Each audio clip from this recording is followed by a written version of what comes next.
that you traditionally think about hormones and exercise, right? When I say hormones and I say exercise, you guys think of this, right? For the most part, if I'm like testosterone, you think big dudes, big ladies, big muscles, right? Jacked.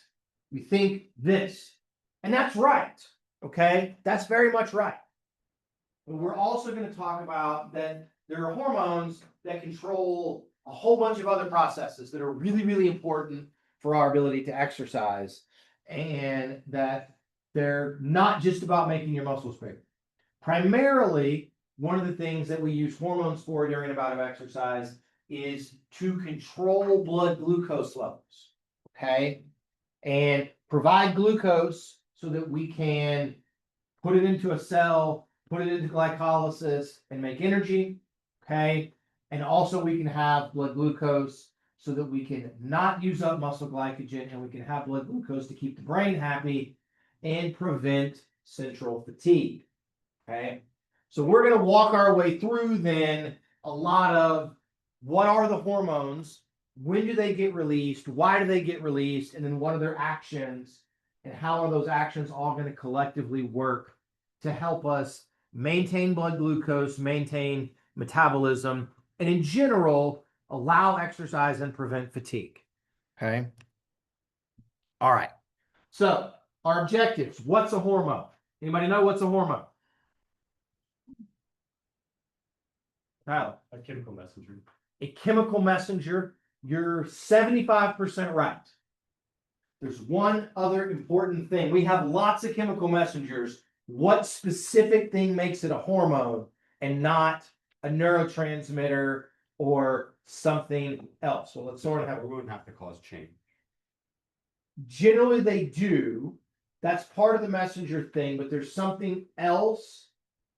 Anybody other than Tyler? All right, Tyler, go for it. It's because you can travel in the blood rather than the blood studies travel out. There it is. Okay. It's a chemical messenger and it gets released into the blood. That's what makes it a hormone. Some hormones are also neurotransmitters. Epinephrine and norepinephrine are hormones and neurotransmitters. It just depends upon where they are from where they're being released. Okay. Hormones go into the blood, which allows them to circulate systemically in your body and have an effect someplace far away from the tissue where they are generated. Okay. We'll talk about the function of specific hormones. We'll talk about the physiological processes that those hormones control.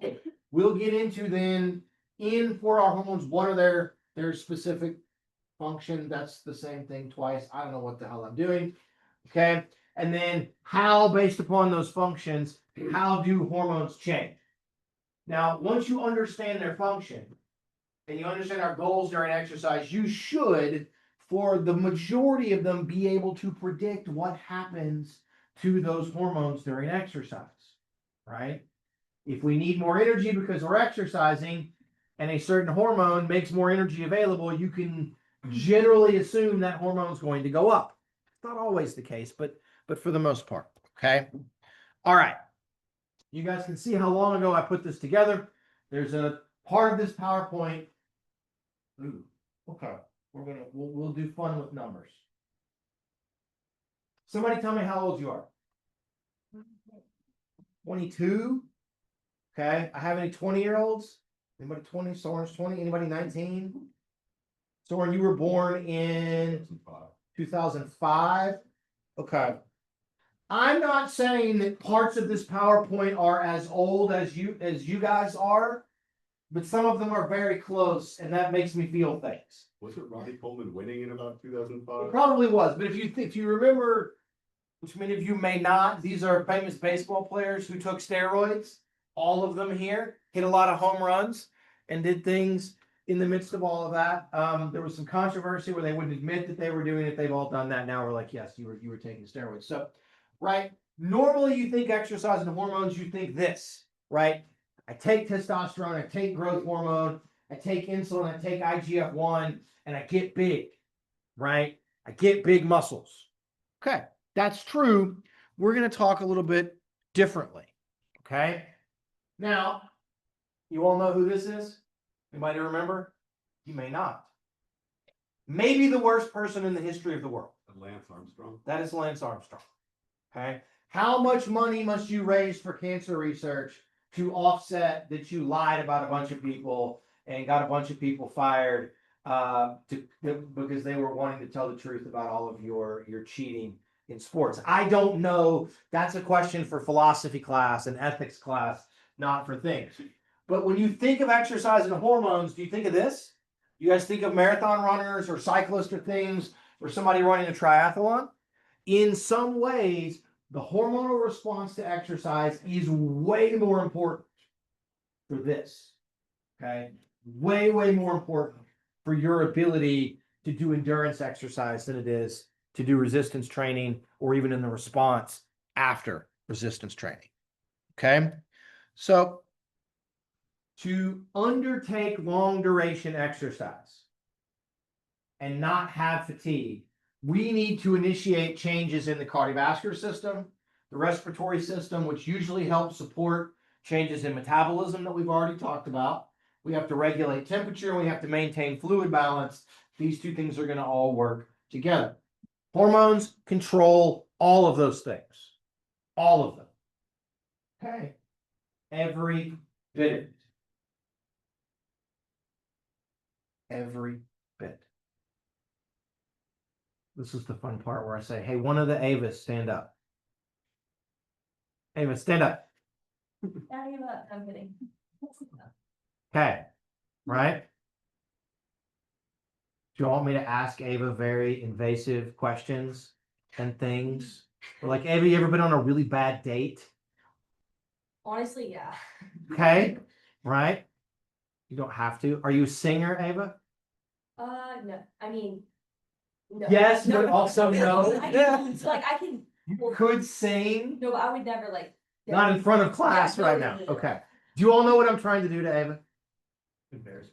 A little bit, right? I am evoking a hormonal response. Her heart rate is elevated. Her breathing rate is elevated right now. Her metabolism has gone up. Why? Stress response, right? Now, before I came into class, I took a beta blocker because that's what my doctor provides me for part of my anxiety. Thank you. You can sit down, okay? But we can acutely make heart rate go up during exercise by releasing epinephrine and norepinephrine, especially norepinephrine, okay? We can control these things. We can control where the blood flow goes. We didn't get too much of a response. She got mildly flushed, okay, but not too much. We control where blood flow goes with hormones, fluid balance, all of these different kinds of things, okay? All right. The big thing we're going to focus on today and on Monday, as it takes us a little bit more time to get through all of this, is how we use hormones to control blood glucose and blood levels of free fatty acids. So hormones control the substrate that we provide to metabolism.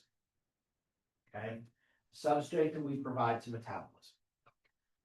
If you remember from when we talked about metabolism, where are the carbohydrates in your body right now? In muscle and liver and stuff. In muscle and in liver as what, son? Glycogen. As glycogen. Good. Okay. How do we get those things out? Glucagon. I mean, yes. Okay. You've gone 2 steps down, right? But there are enzymes, right? There's an enzyme called phosphorylase that breaks down glycogen. We're going to use certain hormones to activate that enzyme and break them down and help us maintain blood glucose. Where are the free fatty acids in your body? Peyton, where are they? One of the Peytons. The other Peyton's not here. Maybe, I don't know. Peyton, where are the free fatty acids in my body right now? In my adipose tissue, which I have plenty. Okay? They're in my flabby tricep. How do I get them out of my flabby tricep so I can use them for energy while I'm running a marathon? We got to get them into the blood first, Helen. They got to get in the blood, then they got to get in the muscle. Then we can do beta oxidation and break them down. But how do I get them physically out of my adipose tissue? And the answer should be hormones, right? There's an enzyme that breaks them down, but the enzyme is controlled by hormones, okay? When in doubt, just say epinephrine and norepinephrine. I mean, that breaks down glycogen, breaks down adipose tissue, does the whole thing, okay? So we're going to talk about how we control substrate.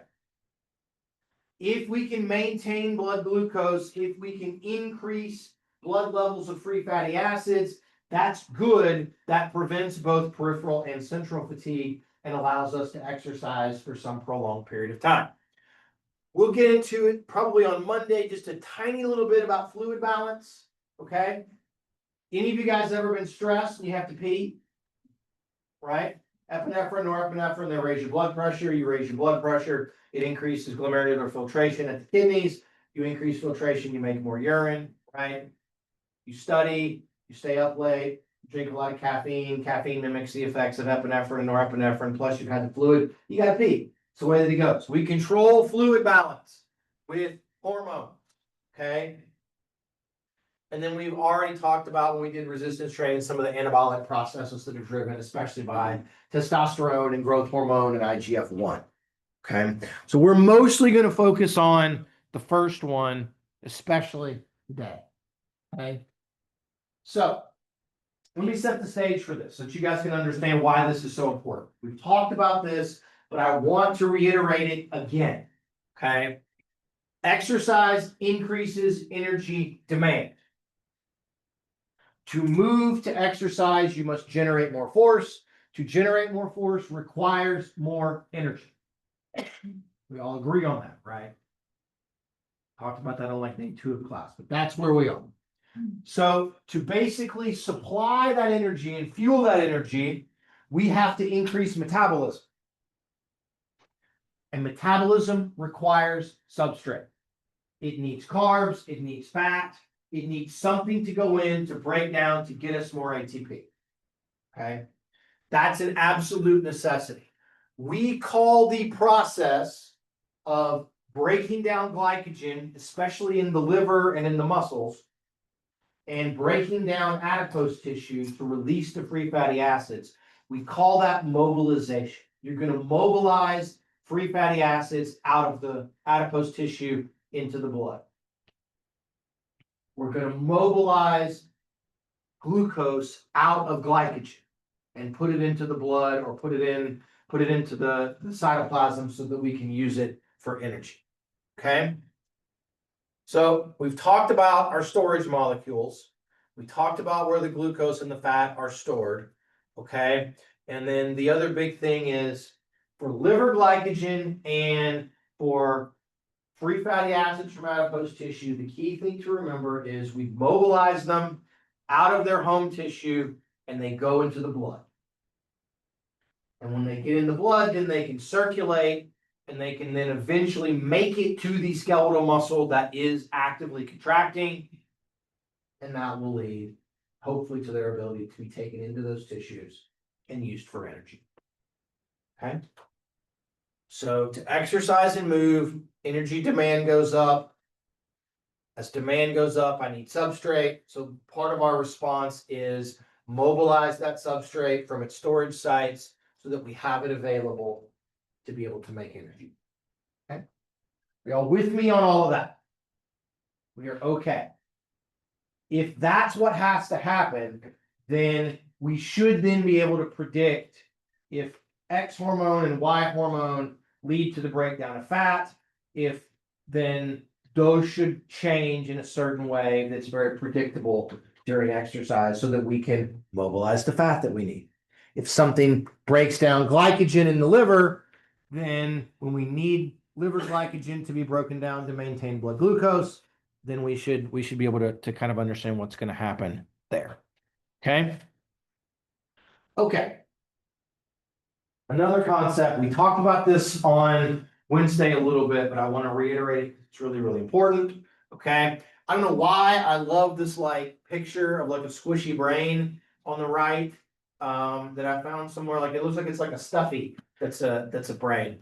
The brain needs glucose. When your blood glucose falls, you become hypoglycemic, your brain will make you pass out. Okay? It will make you pass out. By passing out, your metabolic rate goes down. That's the brain's way of trying to preserve blood glucose. The brain needs glucose at all times. Okay? So when you exercise, as we will see, you pull glucose out of your blood. Blood glucose can fall. If it falls too much, the brain becomes unhappy. You stop exercising. Okay? Your body must maintain relatively constant levels of blood glucose. Okay? It is one of the things that we strive at all times to have a good homeostasis of. Okay? So as blood glucose begins to dip, the response is break down glycogen to raise it back up. Okay? That's one of our big responses. The other way that we keep blood glucose from falling is to not use glucose. Okay?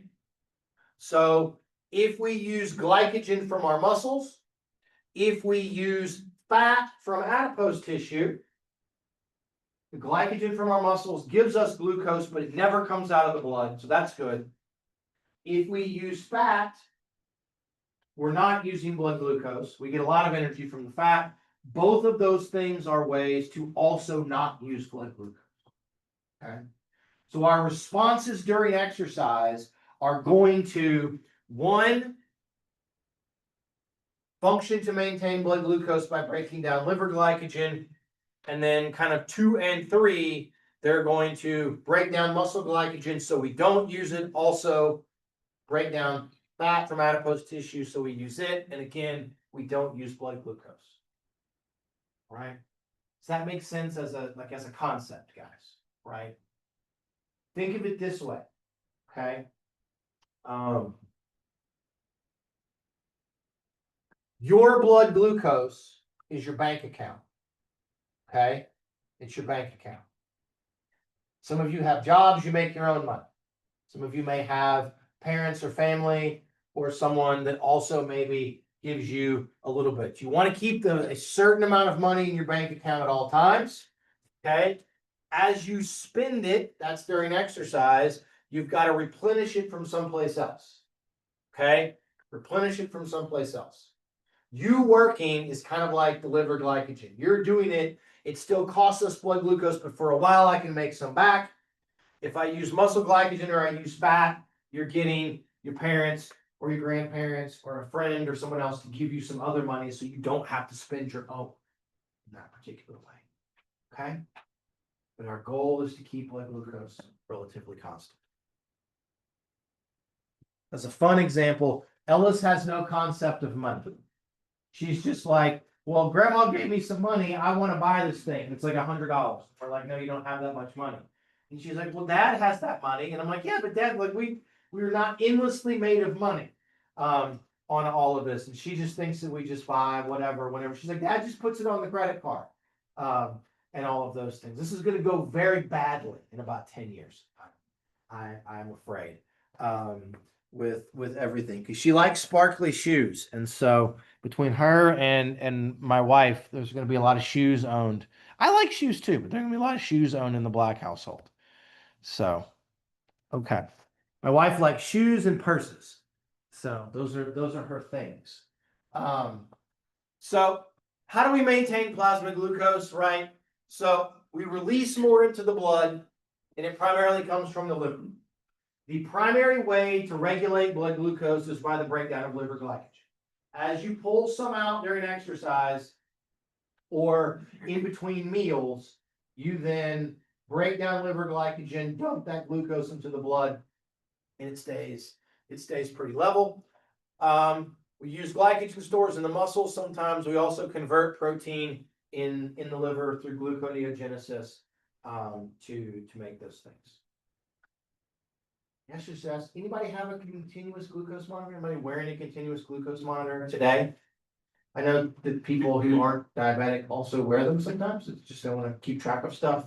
But it's that sort of idea that if you've got good control, if you're not a diabetic and you wear the monitor, and we were to look at your 24-hour things, it's going to stay pretty level for the most part. We're really, really good at controlling those things. Okay. As I said, I'm going to put up a couple of other terms that we may use here. When we use muscle glycogen to get carbohydrates rather than taking glucose out of the blood or out of the plasma, we call that, okay, we can call that sparing in those particular ways. When we mobilize fat from adipose tissue and use the fat, we spare blood glucose, we spare muscle and liver glycogen, so that's good. In an ideal world, we just use fat as our energy substrate all the time, right? We have this giant store of it. Well, some of us do. Some of y'all less so. Give it time. Age comes for us all. You become the statistic. Average American puts on 25 pounds between 20 and 45. So I'm a statistic. It's crazy. There we are. That's where we go. Okay. Other ways that we can maintain plasma glucose and things. This is where Gatorade and Powerade and sports drinks come in, which we'll get into probably on Monday. Okay. The only time drinking Gatorade or Powerade is better for you than drinking water is if you're in a situation where your muscle glycogen and your blood glucose levels are beginning to dip. Okay. I say that. The other instance is when if you're dehydrated and you wouldn't drink water because you don't like how water tastes, if you're like me, okay, and you'll drink the Gatorade or the blue Powerade because there's crack in blue Powerade. I don't know what it is, but it's addicting. It's the greatest thing ever. Then it can be beneficial. But we'll talk about why sports drinks work in some instances. It's about maintaining blood glucose. We'll do that at the kind of end on Monday. Tyler, you got a question? What about chocolate milk? What about chocolate milk? Isn't it good? It's also delicious, but isn't it? I mean, I don't care if it's good for you. It's just awesome, right? So who doesn't like chocolate milk? There's carbohydrate in chocolate milk. There's fluid in chocolate milk. There's also some protein. It's for maintaining blood glucose. We need to look at what the carb percentage is. Gatorade's is 6% carbohydrate solution. Powerade's 8%. Doesn't functionally matter. I don't know what the percentage in milk is or in chocolate milk is. We can look on those kinds of things. Pedialyte's like a 12% carbohydrate sort of solution. It also has more electrolytes in Pedialyte than there are in Gatorade. That's why they feel the salt in them. When you drink them, they feel even like more slippery in some ways than water. That's the salt that's in there. Which, unless you're really dehydrated, the electrolytes don't matter very much in that particular way. Soren. Chocolate milk's going to be up to 70% carbs. 70% carbs. Okay. Well, there we go. So bigger insulin spike. The glycemic index in chocolate milk is a little bit higher than in those kinds of things. Okay. So we talked about hormones. We're going to get into how we use our hormones here. Okay. They are chemical messengers. They travel in blood. Hormones come from organs that we call endocrine organs. An endocrine organ is an organ that makes a hormone and dumps it into the blood. Okay. Sometimes an endocrine organ works as what we call a paracrine or an autocrine organ. Paracrine organ, it releases it, and rather than the blood, it just goes to an adjacent tissue. An autocrine organ, it releases it, and it goes back and signals on the same tissue. But it's all sort of the same kind of thing. We also get hormones. Sometimes we call them neurotransmitters. Sometimes we call them hormones from non-endocrine organs such as nerves. Okay. When we made Ava stand up, we released epinephrine and norepinephrine. We were really using that as a neurotransmitter, not so much as a hormone on all of those. The things that are going to act at the SA node and things to raise heart rate and whatnot is much more things coming from nerves. That's where the hormones come from. Hormones bind to special receptors. The location of those receptors matter. Okay? The location matters. There are different types of hormones based upon what they're made up of. You have peptide or protein hormones, and you have steroid hormones that are mostly cholesterol based. Okay? Peptide hormones or protein-based hormones have receptors on the surface of a cell. Okay? So they float around and they bind on or they grab onto a receptor on a cell surface. Steroid hormones because they are cholesterol based, because they're lipid based, pass through the membrane without any trouble. And they tend to have receptors either in the cytoplasm or in the nucleus of a given cell. Okay. So a peptide hormone like insulin binds on a cell surface, whereas a steroid hormone like, say, testosterone or estrogen or progesterone or cortisol is going to move through the cell membrane and bind on a receptor inside a cell. Okay, that part matters because one of the ways that we increase or decrease hormone action is by regulating the number of receptors that we have for those hormones. You can release all the hormones that you want, but if you don't have any receptors for it, it has no effect. Okay, it has no effect. Conversely, you can have all the receptors in the world, but if there's no hormone, you also get no effect. So we can up and down regulate the number of receptors that we have, and that makes us more or less sensitive to certain hormones. Okay. All right. Most hormones signal, the peptide ones signal through something called a second messenger system. And all that is, it's like a game of telephone, right? We're going to take Tyler, he's going to poke Delaney. He's the hormone, she's the receptor. Then Delaney pokes everybody else. And we just go ping, ping, ping, ping, ping down the line till eventually we get to the end. And then we get whatever we wanted to get out of the whole thing. Fat gets broken down. Glycogen gets broken down. We make protein, something like that. Okay.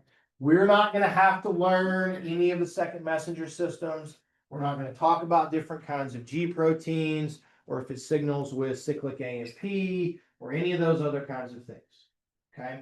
That's important, but that's more cellular biology and biochemistry than is kind of we're going to have time for in class. Okay. All right. We did steroids. We did non-steroids. This is just going to show you sort of where the receptors are going to go. Here are some very common endocrine organs where the hormones we're going to talk about generally are going to come from. Okay. The brain is an endocrine organ. You have the hypothalamus, you have the pituitary. Hypothalamus makes mostly releasing hormones that tell the pituitary to also then make certain hormones. Okay. The pituitary then is kind of mostly the effector thing. We have the thyroid glands, which in everybody is right here. Okay. We have the adrenal medulla. Your adrenal glands sit on top of your kidneys. So you've got the adrenal medulla, you've got the adrenal cortex that are going to release epinephrine, norepinephrine, and cortisol. You have the pancreas, which releases insulin and glucagon, in addition to some other ones that we're not really going to talk about because they're not that important during exercise. You've got the kidneys. Kidneys release erythropoietin. No, that's not right. Is that right, Ty? Kidneys release EPO. I think they do. Anyway, they do that. Kidneys are going to respond also to some antidiuretic hormone that comes from the pituitary. And then what we have loosely would call sort of the gonads or the sex organs, which would be the ovaries in women, the testes in men that are going to produce testosterone, estrogen, progesterone. Okay. It's the kidneys. It is the kidneys. Okay. EPO comes from the kidneys, which is weird, right? That you get something that helps you make red blood cells that comes out of your kidneys. It's kind of a strange one. Okay. Let's do our first sort of hormone here. Okay. We're going to talk about insulin. You guys should have seen all of this in health and fitness and done some similar things. But insulin comes from the pancreas. It comes from something called the beta cells, okay, that are in the islets of Langerhans in hippocampus. Insulin is a protein-based hormone. It's a peptide. Insulin has one job, and that's to drive glucose into cells. Okay, drive glucose into cells. When blood glucose levels rise, you eat a meal. Drink some chocolate milk, it's 70% carbs. Pretty wild, right? Your blood glucose is going to go up about a half an hour after you've had it. As the blood glucose goes up, insulin gets released from the pancreas. That insulin goes out, it binds to muscle cells mostly, and it tells those muscle cells to put a receptor for glucose into the membrane of the muscle cells. That receptor is called GLUT4. Okay, it's a glucose transporter protein called GLUT4. All of you have sitting, especially in your muscle cells, you have little vesicles. You have little suitcases or bags full of GLUT4 receptors. They're just sitting there waiting. Insulin binds, second messenger downstream of its receptor. Okay, and it says, take these vesicles, go to the membrane, stick the GLUT4 into the membrane, glucose floats by in the blood, binds to the GLUT4, we pull the glucose into our cells. And that's how we regulate and lower blood glucose. You eat a meal, now we're going to pull glucose into our cells. We don't want glucose in the blood to be too high. We also don't want it to be too low. Okay? Another function of insulin is that it promotes muscle glycogen synthesis.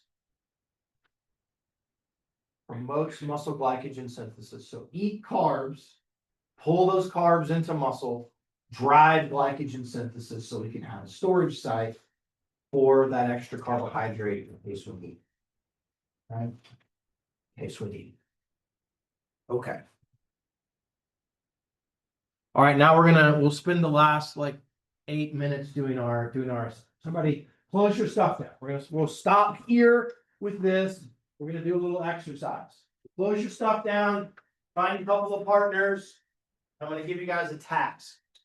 You're gonna have to write something, so you're gonna either wanna have a way to type it or write it on your tablet and turn it in, or you can just have a regular piece of paper.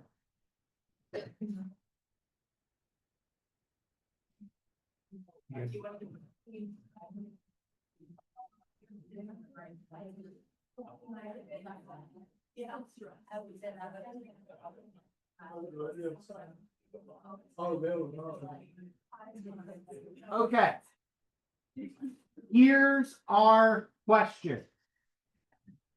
Question one.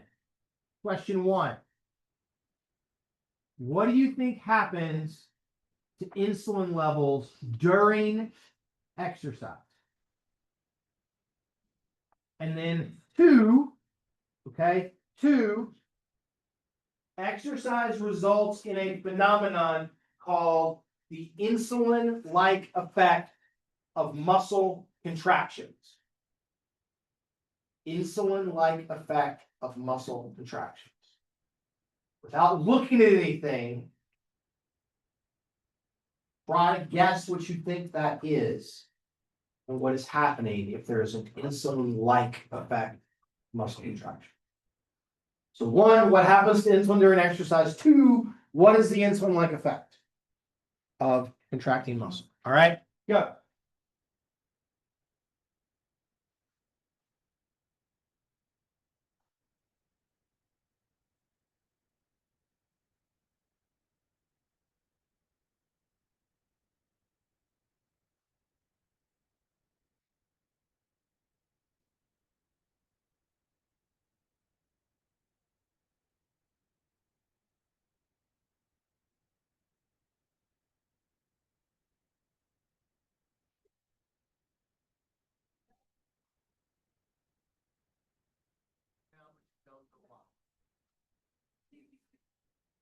What does it do?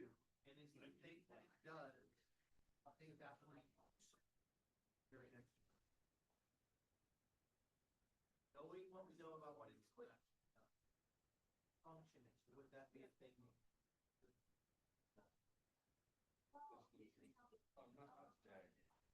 Like last time, you showed, it's like a whole.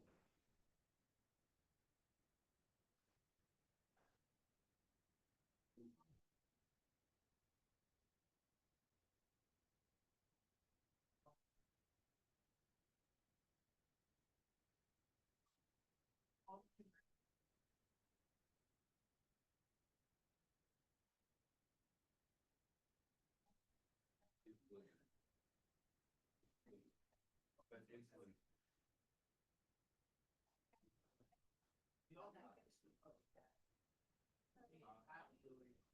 Blood glucose, not glucose is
How many of you put that insulin goes up during exercise?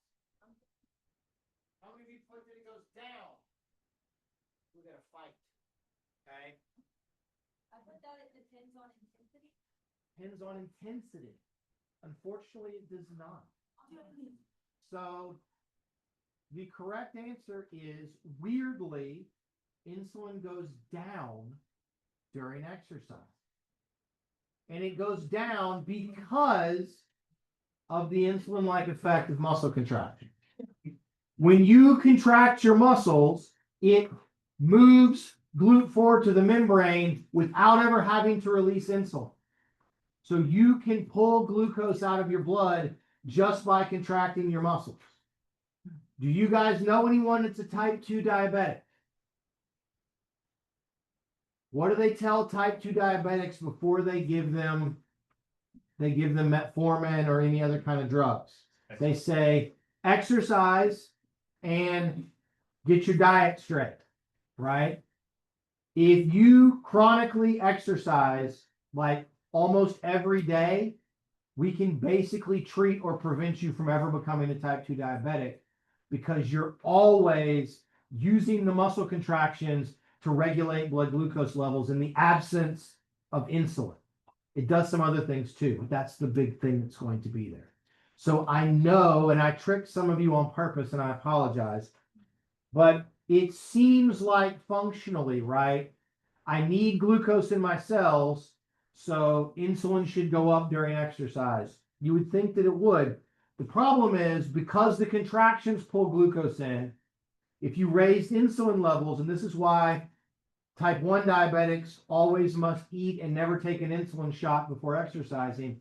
If we got insulin on top of all of that, you lower blood glucose too much, and you can go into a coma. Okay. All right. If you wrote those out, please make sure everybody's name's on them, turn them in. If you, other thing, you did that. If you've got test corrections, turn them in. If you haven't seen your test yet, we've got them. Okay. Yes, if you didn't know, email it to us. Thank you. Y'all have a good weekend. Make good choices. Could